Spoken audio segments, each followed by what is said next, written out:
کیا آپ نے کبھی قرآن پاک کی اس آیت پر غور کیا ہے جب اللہ سبحانہ و تعالیٰ نے فرشتوں سے فرمایا کہ میں زمین پر اپنا خلیفہ بنانے والا ہوں، تو فرشتوں نے ایک ایسا سوال کیا جس نے اس زمین کی صدیوں پرانی اور ڈارک ہسٹری پر سے پردہ اٹھا دیا۔ فرشتوں نے پوچھا، کیا تو وہاں ایسی مخلوق بنائے گا جو فساد کرے گی اور خون بہائے گی؟ یہاں سب سے بڑا انالیٹیکل سوال یہ ہے، ملائکہ غیب کا علم نہیں رکھتے، وہ صرف وہی بولتے ہیں جو انہوں نے اپنی آنکھوں سے دیکھا ہو۔ تو انسان کے پیدا ہونے سے پہلے ہی انہیں یہ کیسے پتا تھا کہ زمین پر فساد ہوگا؟ فرشتوں نے یہ خون ریزی آخر کہاں دیکھی تھی؟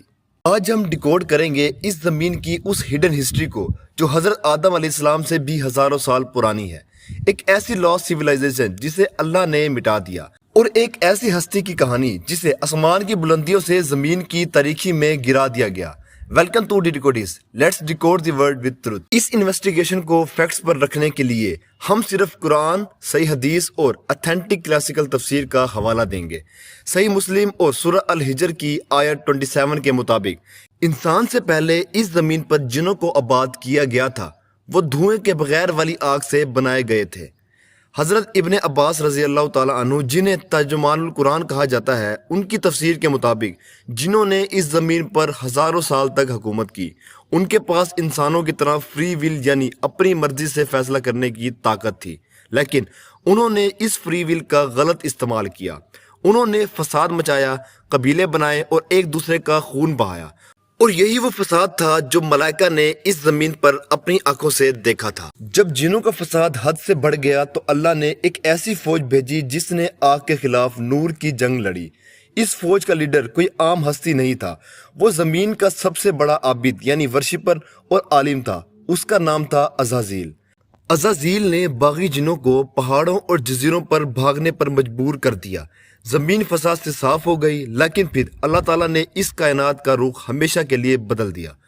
اللہ نے فرمایا کہ میں مٹی سے ایک بشر بناؤں گا اور اس میں اپنی روح پھونکوں گا۔ اللہ نے آدم علیہ السلام کو بنایا اور اس میں ان تمام چیزوں کا علم یعنی نالج دیا جو ملائکہ بھی نہیں جانتے تھے، اور پھر وہ آخری ٹیسٹ آیا۔ اللہ نے حکم دیا، آدم کو سجدہ کرو۔ تمام ملائکہ فوراً سجدے میں گر گئے، لیکن عزازیل کھڑا رہا۔ اس نے کہا، میں اس سے بہتر ہوں، تو نے مجھے آگ سے بنایا ہے اور اس سے مٹی سے۔ یہ دنیا کی تاریخ کا سب سے پہلا کمپیریزن تھا، اور اس ایک تکبر نے ہزاروں سال کی عبادت اور علم کو ایک پل میں خاک کر دیا۔ اس دن وہ عزازیل سے ابلیس یعنی شیطان بن گیا۔ ابلیس نے اپنی غلطی نہیں مانی، اس نے ایکسکیوز بنایا کہ تو نے مجھے گمراہ کیا، اور پھر اس نے قیامت تک کی مہلت مانگ لی۔ لیکن یہاں انالیٹیکل پوائنٹ یہ ہے کہ اللہ نے اسے فوراً تباہ کیوں نہیں کیا، کیونکہ یہاں آپ کا اور میرا ٹیسٹ باقی تھا۔ سورہ الاحزاب آیت 72 کے مطابق اللہ نے ایک امانت آسمانوں، زمین اور پہاڑوں پر پیش کی، تو ان سب نے ڈر کر انکار کر دیا، لیکن انسان نے اس امانت کو اٹھا لیا۔ یہ امانت کیا تھی؟ یہ وہی فری ول اور چوائس تھی جس فری ول نے جنوں کو تباہ کیا، جس کمپیریزن نے ابلیس کو برباد کیا۔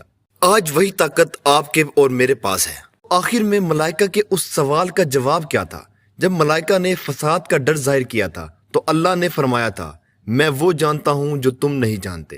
اللہ کو پتا تھا کہ انسان فساد کرے گا، غلطیاں کرے گا، لیکن اللہ کو وہ انسان بھی نظر آ رہا تھا جو رات کے اندھیرے میں اٹھ کر اکیلا اپنی غلطیوں پر رو رہا تھا اور اللہ سے معافی مانگ رہا تھا۔